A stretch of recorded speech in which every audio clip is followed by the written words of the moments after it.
in just a short while from now. We're going to go across to Salman Khurshid. We'll also be joined by Jayanti Natarajan, the big movers and shakers in this cabinet reshuffle. But before we do that, we want to break down this cabinet reshuffle exercise for you. I'm now joined for perspective by India Today and Headlines Today's editorial director MJ Akbar. With us also from Mail Today is Manoj Joshi. Tarun Vijay of the BJP is also joining us for an opposition perspective. I'll start with you, MJ. First, for viewers tuning in at this time who haven't really followed what's been happening through the day, what are the biggest takeaways in your sense?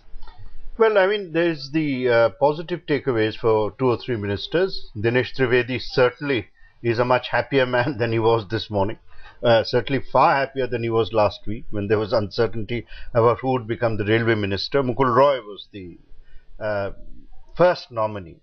And I think Dinesh took the opportunity very wisely of thanking the person who had made him railway minister, which is not the prime minister, which is Mamata Banerjee. I think the most important part of this exercise was making Salman Khurshid the law minister. And Moili, it is a vote of no confidence in Moili. Normally, perhaps in such circumstances, senior ministers like Moili would prefer to leave rather than accept a clear vote of no confidence. But that, alas, does not happen. No one resigns these days. I think in terms of the larger story, apart from individuals feeling happy or sad, is, and this is very serious actually, I don't think that the Prime Minister has embellished his ability to prove that he is in full control of his government. It is unprecedented that 2 ministers, at least I can't think of it, maybe somebody will discover that something happened in 53 or 63, that I cannot remember 2 ministers whose names had been announced. The letter that you read out from Kamath is not correct, because his name was actually put on the list after getting his approval, which is the normal practice. And it is only, this is very unusually, by the way, the website put out the portfolios in the morning, and I think it is only after the website put out his portfolio that he sent in his resignation. This also means actually, and then Jena is a very senior leader for Orissa, and in Orissa the Congress had a chance of revival, because after anti-incumbency, in my view, was finally catching up with Naveen Patnaik.